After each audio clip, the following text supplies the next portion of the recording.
شروع اللہ کا نام لے کر جو بڑا مہربان نہایت رحم والا ہے۔ بے شک ایمان والے کامیاب ہو گئے جو نماز میں عجز و نیاز کرتے ہیں اور جو بیہودہ باتوں سے منہ موڑے رہتے ہیں اور جو زکوٰۃ ادا کرتے ہیں اور جو اپنی شرم گاہوں کی حفاظت کرتے ہیں مگر اپنی بیویوں سے یا کنیزوں سے جو ان کی ملک ہوتی ہیں کہ ان سے تعلق قائم کرنے میں انہیں ملامت نہیں، اور جو ان کے سوا اوروں کے طالب ہوں وہ اللہ کی مقرر کی ہوئی حد سے نکل جانے والے ہیں، اور جو امانتوں اور اقراروں کو ملحوظ رکھتے ہیں اور جو نمازوں کی پابندی کرتے ہیں یہی لوگ میراث حاصل کرنے والے ہیں، یعنی جنت الفردوس کے وارث بنیں گے،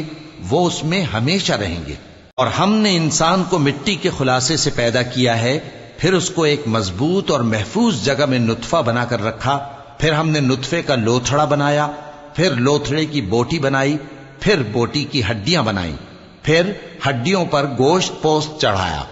پھر اس کو نئی صورت میں بنا دیا۔ سو بڑا برکت والا ہے اللہ جو سب سے اچھا بنانے والا ہے۔ پھر اس کے بعد تم مر جاتے ہو، پھر قیامت کے روز اٹھا کھڑے کیے جاؤ گے، اور ہم نے تمہارے اوپر کی جانب 7 آسمان پیدا کیے، اور ہم خلقت سے غافل نہیں ہیں۔ اور ہم ہی نے آسمان سے ایک اندازے کے ساتھ پانی برسایا، پھر اس کو زمین میں ٹھہرا دیا، اور ہم اس کے نابود کر دینے پر بھی قادر ہیں۔ پھر ہم نے اس سے تمہارے لیے کھجوروں اور انگوروں کے باغ بنائے،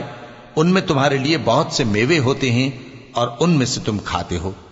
اور وہ درخت بھی ہم ہی نے پیدا کیا جو طور سینا کے دامن میں ہوتا ہے، یعنی زیتون کا درخت کہ کھانے کے لیے روغن اور سالن لیے ہوئے اگتا ہے۔